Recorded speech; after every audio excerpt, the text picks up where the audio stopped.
Hey, what's up, guys? It's your boy Rick back again with another video. I'm on fire today on knowing your own mind, the key to accelerated learning. Education is one of the things that is so big on me, and so I had to make this video. See, Albert Einstein once said that everyone is a genius, but if you judge a fish by its ability to climb a tree, it will grow up thinking it's stupid. This quote has been so true. I've seen it play out in my life. You see, I grew up as an academic snob. I was an academic snob.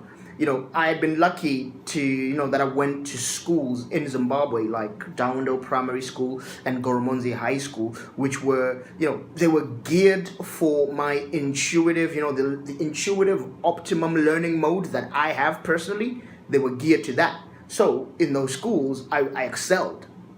But you see, studying books, and being lectured to by teachers in front of a blackboard was what worked for me. It happened to be just what I needed. But that wasn't the case for everyone. That's the issue. We used to be nasty to some of the kids who, didn't do as well as us. And you know what? I'm really sorry for that now that I know what I know today. The current education system, you should see this. The current education system is geared to benefit people who are analytical learners, so people who study. Sir Ken Robinson, one of the leading speakers on the subject of education. He says one thing that fascinates me quite a lot. He mentioned that it seemed that the people who gained the most from the current education system are university professors. It seems that they're the ones at the top of the food chain of people, who excel at school, the way school is set up today. But if you or your child, they learn differently, you are ostracized as unacademic. I know people who are relegated to, be physical laborers, to be dinner ladies, to be cleaners, to be care workers because they didn't get how to calculate the length of the hypotenuse of a triangle. But guys, there's so many different ways that we are all intelligent. In this world, it is so vast, it's unbelievable. You could be intellectually intelligent or you could be emotionally intelligent. IQ and EQ are both important things in this world. You could be musically or maybe even athletically intelligent. Many genius musicians and sports people would be looked down on by their teachers in school, but not even noticing that their bodies and their fingers and they can do incredible things. That world of education though is a bit too vast. I'm not going to go all the way into those the different fields that you can be in. For today, I'm going to shoot this it's too much for this short video, so I'm going to tackle it in another time. Keep on follow my page, keep on going with me, come along with me, and you'll be able to see some of the stuff I'm talking about here. But for today, I just want to simply talk about our intellect. And even in that area, there is a maze of possibility that even you are intelligent. It's just that maybe the way your school, the way your university, the way your college made it look like, it makes you feel as if you were stupid. So the human mind is vastly intelligent, and to think that we can relegate people to the trash folder of because they didn't pass a test, that's just ludicrous.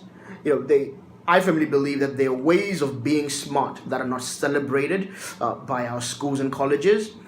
So many people die thinking that they were never academic. And this is what I'm talking about today. Anyone who's kind of ever followed me knows that anyone who's followed me for a minute knows that I like psychometric tests that use 4 quadrants, and I like to divide the population into 4 types of being smart. So I like to divide it that there are people who are idea smart, those who are people smart, those who are senses smart, and those that are details smart. So that's idea smart, people smart, senses smart, and detail smart. So first of all, idea smart people are great at starting things, but they're not so good at finishing them. So think of people like Albert Einstein and people like Richard Branson. The second part, people are people smart.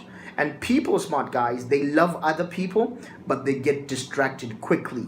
So think people like Beyonce, Michael Jackson, Marilyn Monroe, those kind of people. Third people are senses smart. Third type are senses smart. Senses smart people are grounded, but they often get lost in activity, in just doing things because they love to serve. And these people, imagine a Nelson Mandela or a Mother Teresa is someone who's like this. And lastly, you got people who are detail smart. Detail smart people, they take care of the details, but they are often kind of overcautious, and they sometimes lose sight of the big picture. And people like Mark Zuckerberg are like this, and people like Benjamin Franklin, the great inventor, were like this. Guys, our children are not stupid. They're not. They just learn in different ways. The idea smart. So the idea smart, they are visual learners. Usually they learning best with simple pictures and with simple explanations. Go too long and you lose them. They get distracted. Those who are people smart, they are auditory learners. They learn auditory through the ear, through listening. They learn best by hearing and by talking things through instead of having to read the detail. I'm trying to show you how all these different people learn.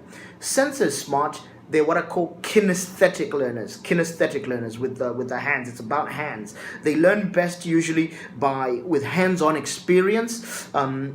Instead of listening to or reading the theory. That's not their strong point. It's all about hands-on experience. And the detail smart people, they are analytic learners.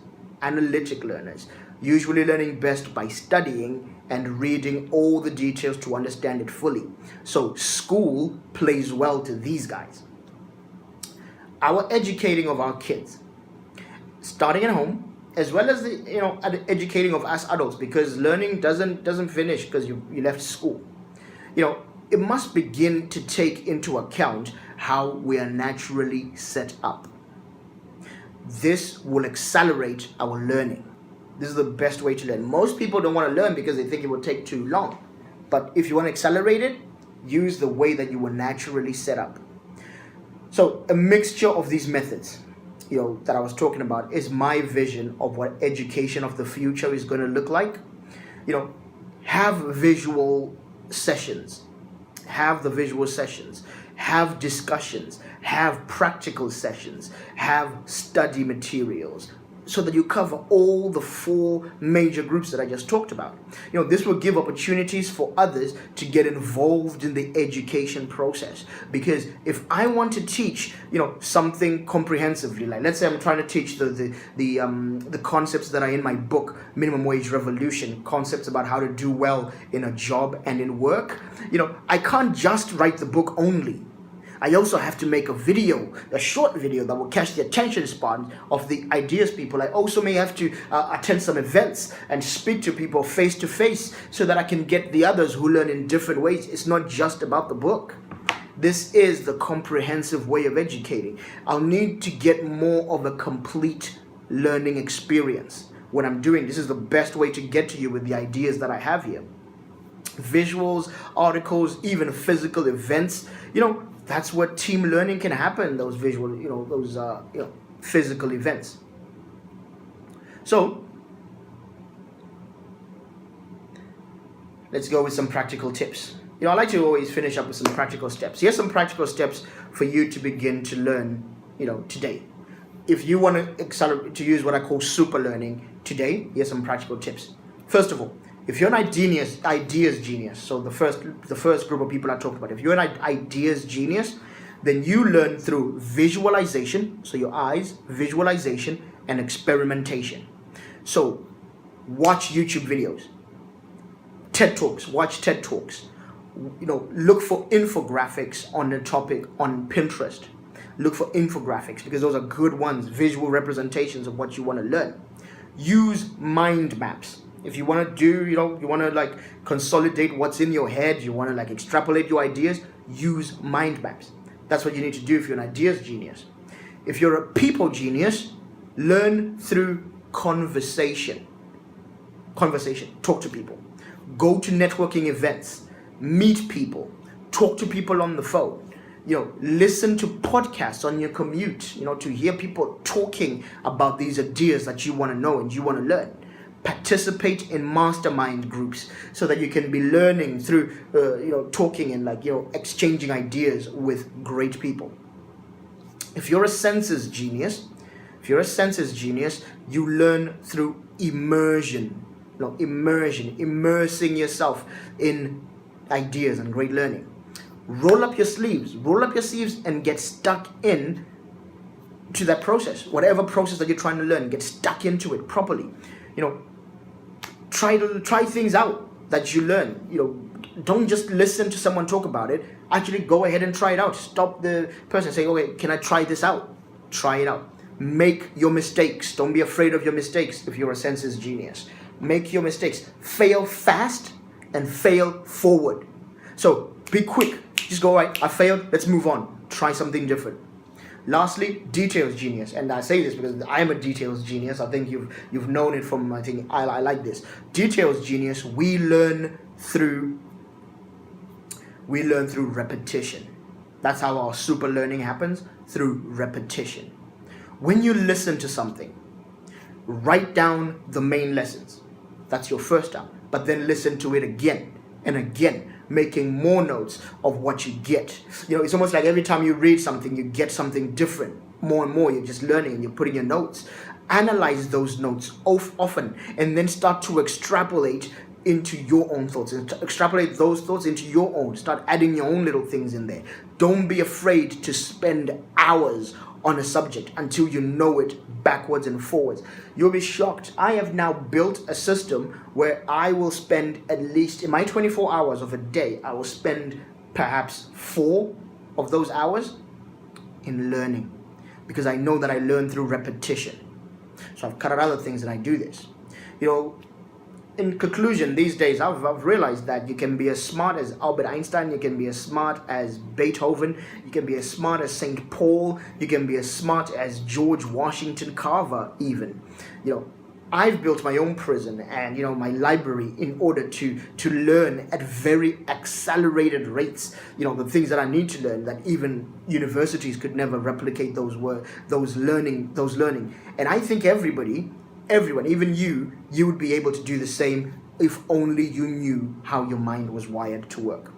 So you guys have a good one. Make sure you follow this page. Make sure you follow what I'm doing. Let me know about your thinking. What kind of genius do you think you are? What is your level? What is your type of smartness? Put a comment down here. Let me know what you think. Have a good one, guys. I'll talk to you later. Bye.